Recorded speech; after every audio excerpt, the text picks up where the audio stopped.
नाही,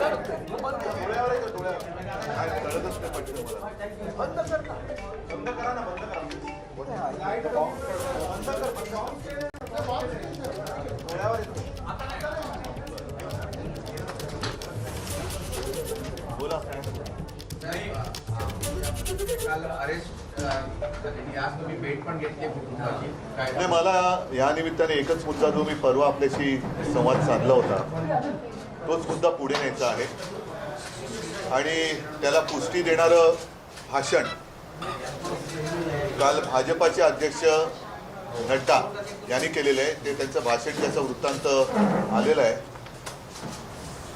सर्वच लोकांनी आता डोळे उघडून, कान उघडून आपला देश कुठे चाललेला आहे आणि तो जिथे हे नेऊ इच्छितात तिथे नेऊ देणं, त्याच्यामध्ये आपण मदत करायची की नाही हे देशातल्या प्रत्येक सामान्य नागरिकांनी आता ठरवण्याची वेळ आलेली आहे.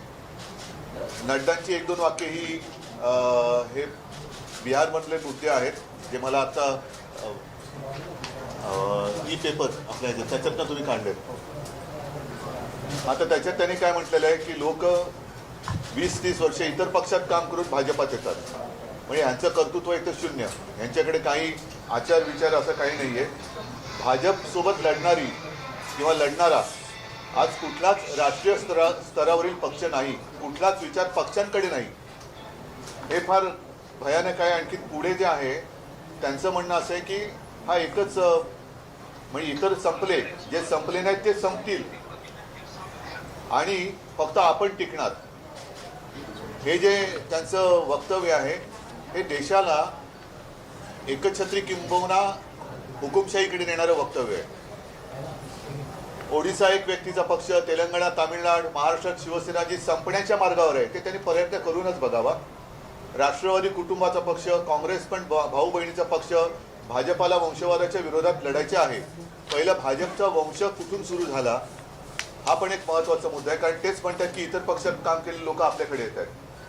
मग इतर पक्षातले लोक जर त्यांच्याकडे येणार असतील तर भाजपचा वंश तरी नेमका कोणता आहे? आणि आजचं जे राजकारण चाललेलं आहे ते अत्यंत निर्गुण आणि घृणास्पद आहे, अत्यंत निर्गुण आणि घृणास्पद आहे. म्हणजे त्यांच्यासोबत जे येतील ते आपले, हे एक राजकारणात मी समजू शकतो, पण नुसते सोबत येतील ते नाही, आपले जे गुलाम होतील ते काही काळ आपले, त्यांचं काम संपल्यानंतर नवीन गुलाम येतील, हे गुलाम जातील. हे गुलामगिरीकडे वाटचाल करणारी ही दिशा त्यांनी ठरवलेली आहे आणि त्याचा सगळ्यांनी प्रत्येक पातळीवरती विरोध करायला पाहिजे. संजय राऊतबद्दल मला नक्कीच अभिमान आहे, कारण ज्या पद्धतीने नड्डा पक्ष वाढवत आहेत, ठीक आहे, एक गोष्ट नक्की की राजकारण म्हटल्यानंतर आपण साधारणतः बुद्धिबळाशी त्याची तुलना करतो, पण आजचं राजकारण जे आहे त्याच्यामध्ये बुद्धीचा नाही पत्ता, फक्त बळाचा वापर चाललेला आहे. आणि नुसतं बळ आज तुमच्याकडे आहे म्हणून तुम्ही जर का इतरांना संपवण्याच्या मागे लागणार असाल तर दिवस हे सर्वदा सारखे नसतात. दिवस हे फिरतात आणि मग दिवस एकदा फिरले की तुमचं काय होईल ह्याचा विचार सुद्धा नड्डा साहेबांनी आणि भाजपाने करण्याची आवश्यकता आहे. संजय राऊतबद्दल मला नक्कीच अभिमान आहे. संजय माझा जुना मित्र आहे. आत्ताच मी त्याच्या कुटुंबियांची भेट घेऊन आलो, आई, वहिनी, त्या दोन्ही मुली. काय गुन्हा काय संजयचा? गुन्हा काय? पत्रकार आहे, शिवसैनिक आहे, निर्भीड आहे आणि जे पटत नाही तोच बोलतोय. आणि ज्या पद्धतीने त्याला अटक केलेली आहे त्याचं एक वाक्य चांगलं आहे, मरण आलं तरी परवा नाही पण मी शरण जाणार नाही. हे फार महत्त्वाचं वाक्य आहे आणि तोही शरण जाऊ शकला असता. जे शरण तिकडे गेलेत, मी असं म्हणेन की हमाममध्ये गेलेले आहेत, आंघोळीला गेलेले आहेत आणि जोपर्यंत सत्तेचा फेस त्यांच्या शरीराभोवती आहे तोपर्यंत आमच्यावरती ते टीका करू शकतात. तो फेस गेल्यानंतर त्यांच्या परिस्थितीची त्यांना जाणीव होईल. सत्तेचा फेस एकदा का उतरला की ते काय आहेत हे लोकांसमोर येईल. तूर्त मला असं वाटतं की आज एक जुनी आठवण जे शिवसेना प्रमुखांनी मलाही सांगितलेली आहे आणि मला असं वाटतं की भाषणात सुद्धा सांगितलेली आहे की दुसरं महायुद्ध जेव्हा पेटलेलं होतं त्यावेळेला हिटलर जोरात होता आणि एक काळ असा आला होता की हिटलर आता जिंकणार.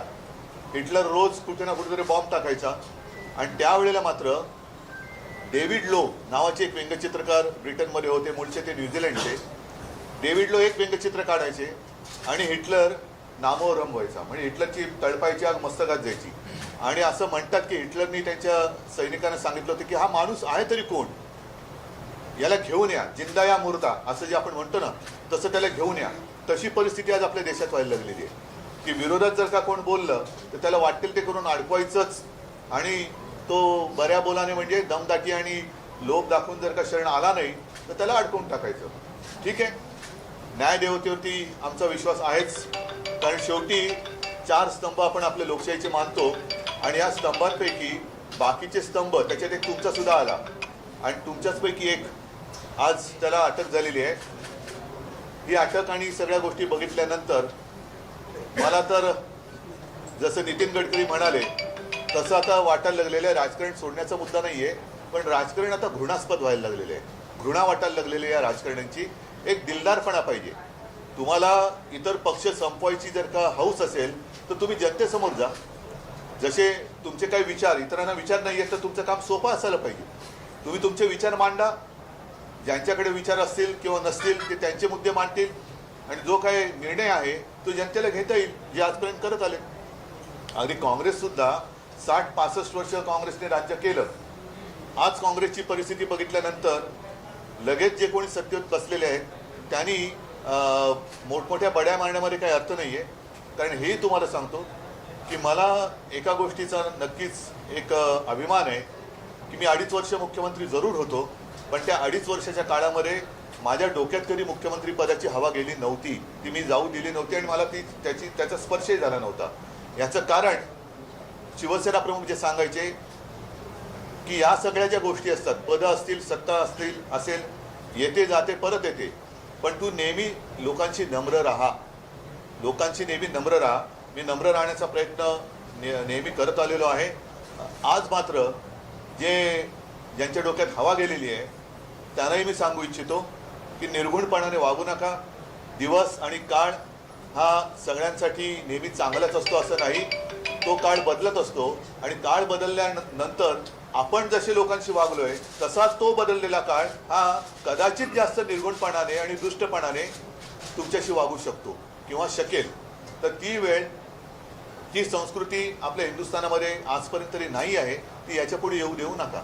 सर, एकनाथ शिंदेनी असं काल म्हटलं होतं जेव्हा ते दौऱ्यात होते आता, की जुन्या गोष्टी आहेत, मीही बोलू शकतो, अनेक गोष्टी. जाऊ द्या, त्याच्यावरती मी काय उत्तर देणार नाही. आमच्या केदारनी त्याला उत्तर चांगलं दिलेलं आहे, केदार दिघेने उत्तर दिलेलं आहे, आणि मला त्याच्याबद्दल काय बोलायचं.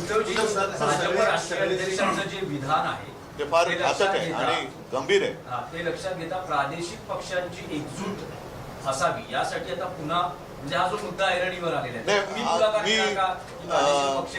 एकच हा महत्वाचा मुद्दा तुम्ही मांडलात. प्रादेशिक पक्षाची एकजूट हा पुढचा टप्पा झाला, पण प्रादेशिक पक्ष संपवण्याचं जे भाजपचं कारस्थान आहे त्याची सुरुवात ही परवाच्या कोश्यारींच्या, मी राज्यपाला शब्द मुद्दा म्हणून वापरत नाही, कोश्यारींच्या उद्गारातून झालेली आहे. आणि आज नड्डा जे म्हणालेत की सगळे पक्ष संपतील म्हणजे प्रादेशिक अस्मिता चिरडून टाकायची, हिंदूंमध्ये पुन्हा सांगतो हिंदूंमध्ये फूट पाडायची, भाषिक भाषा भिंती त्याच्यात उभ्या करायच्या, आणि स्थानिक अस्मिता ही चिरडून टाकायची. म्हणजे मराठी माणसाला चिरडून टाकायचं आणि पुन्हा मराठी अमराठी असं राजकारण करायचं, स्वतःच्या राजकारणाच्या तुंबड्या भरून घ्यायच्या, आणि आपल्या विरोधात जर कोणी असतील तर त्यांना चिरडून टाकायचं. असं हे भाजपाचं कारस्थान आता अत्यंत भेसूरपणाने जनतेसमोर आलेलं आहे. सर, एक प्रश्न असा आहे की ज्याप्रमाणे आपण प्रादेशिक पक्षांना ताकद देण्याची गोष्ट करता, ममता बॅनर्जी या ठिकाणी आल्या आणि सगळ्यांना एकत्र करण्याचा प्रयत्न केला, परंतु तो प्रयोग मात्र राष्ट्रपती उपराष्ट्रपतीच्या या निवडणुकीमध्ये एकत्र शेवटी एक लक्षात घ्या, त्याही वेळेला म्हणजे तेव्हा आणीबाणीच्या वेळेला आणीबाणीला एक अनुशासन, देशाला अनुशासन पाहिजे म्हणून शिवसेनेने जरूर पाठिंबा दिला होता. कारण ते पुन्हा त्याच्यावर ते बोलतील तुम्हीच पाठिंबा दिला होता. हो, ते अनुशासनासाठी, कारण तो सगळा इतिहास आणीबाणीचा काढला तर त्या सगळ्या गोष्टी तुम्हाला दिसतील. पण तेव्हा सगळेजण ज्यांचा राजकारणाशी संबंध नव्हता, म्हणजे अगदी आपले पु ल देशपांडे, मी महाराष्ट्रपुरतं बोलतोय, दुर्गाबाई भागवत वगैरे, हे सुद्धा साहित्यिक विचारवंत, की त्यांना कळत होतं की अरे हे योग्य नाही चाललेलं आहे. त्यांनी परिणामाची पर्वा न करता त्या लोकशाहीच्या होमकुंडामध्ये उडी मारली होती आणि लोकशाही जिवंत ठेवली होती. तर मला असं वाटतं की एखादी गोष्ट म्हणजे जसं राष्ट्रपतींची निवडणूक असेल, आणखीन गोष्ट असेल, त्याच्यावरनं लगेच तुमचं ऐक्य होणार की नाही हे काही अवलंबून नसतं.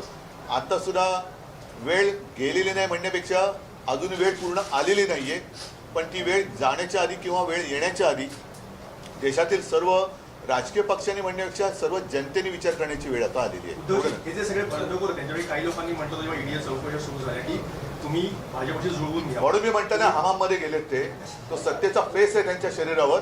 तो फेस गेल्यानंतर मग काय दृश्य असतं ते मला बोलायचं नाहीये, तर ते कळेल. पण याच्यात मला मी पुन्हा सांगतो की जसं आता माझ्या बाजूला अरविंद आहेत, वायकर आहेत, सुनील आहेत, असे अनेक म्हणजे कोणतरी एक दलाल बोललाय की आता यांना आमदार आणि खासदार शोधावे लागतात. एक दलाल कोणतरी बोललाय, दलाल आहे तो. तर आमदार आणि खासदार ठीक आहे, पण माझ्या बरोबर आहे ते दमदार आणि वफादार आहेत. माझा उद्धवजी, हाच होता की उद्धवजी, तुम्ही पण उद्धव साहब, हिंदी में बताइए, आज तक पूरा देश सुन रहा है जिस तरह से जेपी नड्डा जी का बयान आता है और कल जिस तरह से संजय राउत साहब को गिरफ्तार किया जाता है, आज आपने परिवार से मुलाकात की, आपकी क्या प्रतिक्रिया है? जैसे मैंने अभी अभी कहा कि नड्डा साहब ने जो भी कल कुछ भाषण दिया है, क्या उसमें आपको प्रजातंत्र दिखाई दे रहा है? सिर्फ एक ही पार्टी, मतलब उनकी जो पार्टी है वही रहनी चाहिए और वही रहेगी, और बाकी सारे पार्टी जितनी सारे पक्ष हैं, सारी पार्टियां हैं, वो खत्म हो जाएगी.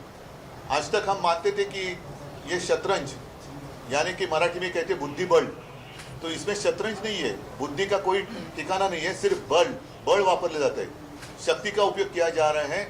और अगर ऐसे ही आपका तरीका होगा तो मैं यही कहना चाहता हूँ, जमाना एक रहता नहीं, सारे लोगों के लिए दिन जो है बदलते रहते हैं. अच्छे दिन बुरे दिन, अच्छे दिन कब आएंगे वो बात अलग थी, लेकिन ऐसे लोगों के बुरे दिन तो जरूर आते हैं. और आप जैसे बर्ताव उस वक्त अन्य लोगों के साथ करते हो, शायद उससे बुरा बर्ताव उस वक्त जनता आपके साथ कर सकती है.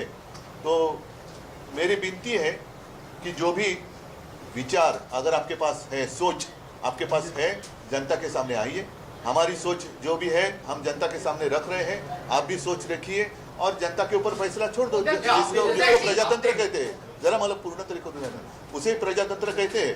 ये अगर आप ईडी, इनकम टैक्स, सीबीआई, तो फिर प्रजातंत्र कहाँ रहा? जितने हमारे सारे लोग गए हैं, मैंने कहा कि वो तो गए उनके हमाम में गए हैं, हमाम में गए हैं वो. आप वो मजा ले रहे हैं, लेने दो, लेकिन जब पानी बंद हो जाएगा तो क्या करेंगे आप? हिटलर का एक एग्जाम्पल, हिटलर का एक एग्जाम्पल मेरे पिताजी ने दिया था, क्योंकि मेरे पिताजी आप सारे जानते हो कि वो तो शिवसेना प्रमुख, हिंदू हृदय सम्राट, एक ही हिंदू हृदय सम्राट आज तक जो हुए वो है. और साथ ही साथ उनकी करियर की शुरुआत वो व्यंग्य चित्रकार थे, कार्टूनिस्ट. और डेविड लो ब्रिटेन के कार्टूनिस्ट है जो ओरिजिनल न्यूजीलैंड से आए हुए थे, उनको अपना गुरु मानते थे.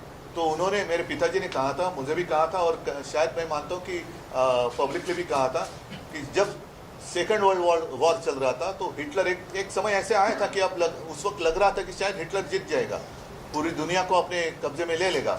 तो उस वक्त डेविड लो, मतलब हिटलर बॉम्ब डालता था और डेविड लो एक कार्टून निकालता था, और वो कार्टून का जो एक परिणाम हुआ करता था वो बॉम्ब से भी ज़्यादा होता था.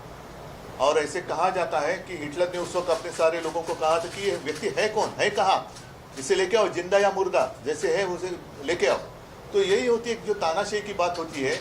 जब सारे लोग अपने गुलाम होते हैं तो कुछ दिन के लिए, जब तक उनका उपयोग आपके लिए होता है तब तक वो गुलाम अच्छे लगते हैं. बाद में गुलाम जब उनका उपयोग नहीं रहता है तो निकलते हैं. सर, संजय राउत साहब ने कल कहा कि मैं झुकूंगा नहीं और शरण भी नहीं जाऊंगा. उनकी गिरफ्तारी हुई, उस पर आपकी टिप्पणी क्या है? क्योंकि आज आप परिवार से भी मिलकर आए. नहीं, मुझे संजय राउत पर अभिमान है. और बाला साहब का असली सैनिक सिर्फ वो पिक्चर देखने के लिए, ठीक है पुष्पा झुकेगा नहीं, लेकिन झुका नहीं. जो झुकने वाले थे वो हमाम में चले गए, और झुकने वाला कभी शिवसैनिक नहीं हो सकता. जो भी लोग कह रहे थे कि हम बाला साहब की जो भी हमारे पास एक शिक्षा थी, शिक्षा म्हणजे मराठीतली नाही, शिकवण ज्याला म्हणतो, उसके ऊपर हम हमारा आगे की दिशा तय कर रहे हैं, तो ये बाला साहब ने दिखाई नहीं, दिशा नहीं है. उद्धव साहेब, एक प्रश्न असा आहे की आपण जे बोललाय की तो वेळ यायची आहे विरोधकांना एकत्र घेण्याची, यायची आहे ना, वेळ गेलेली नाही किंवा आलेली नाही. आता आपण मध्ये आहोत. आणि आता हे काल नड्डांचं जे भाषण आलेलं आहे ते फार घातक आहे की सगळे पक्ष संपतील किंवा आम्ही संपवू, असा त्याचा कंसातला अर्थ आहे. पण माझा प्रश्न असा आहे की भाजपचाही हिंदुत्व आहे, शिवसेनेचं आणि हिंदुत्व आता आहे. हे विषय सगळे झालेले आहेत.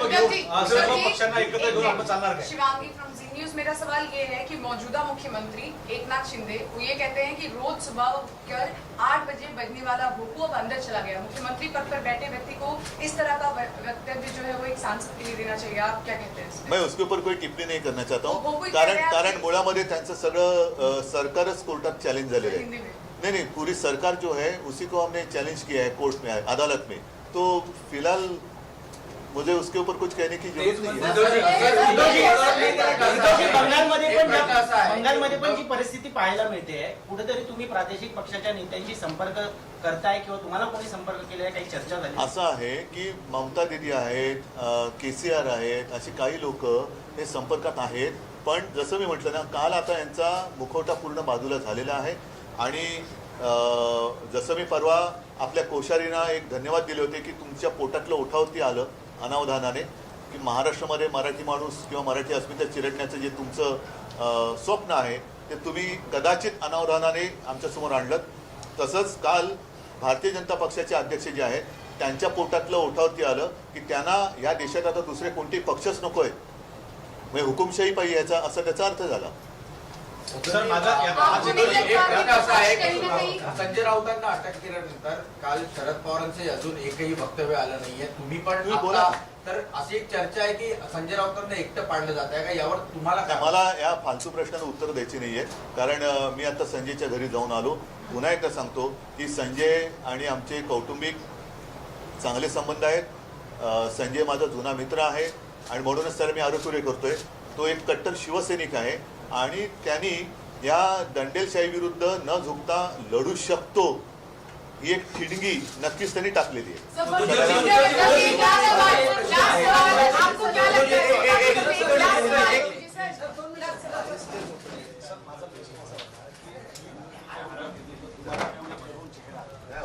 तर उद्धव ठाकरे यांनी आता पत्रकार परिषद घेऊन भाजपवरती जोरदार टीका केलेली आहे. नड्डा यांचं वक्तव्य हे लोकशाहीला मारक असल्याचं त्यांनी म्हटलेलं आहे. दलाल बोलला, आमदार बोलला, खासदार शोधायला लागतील. माझ्यासोबत आहेत ते इमानदार आणि दमदार आहेत असं ठाकरे यांनी म्हटलेलं आहे.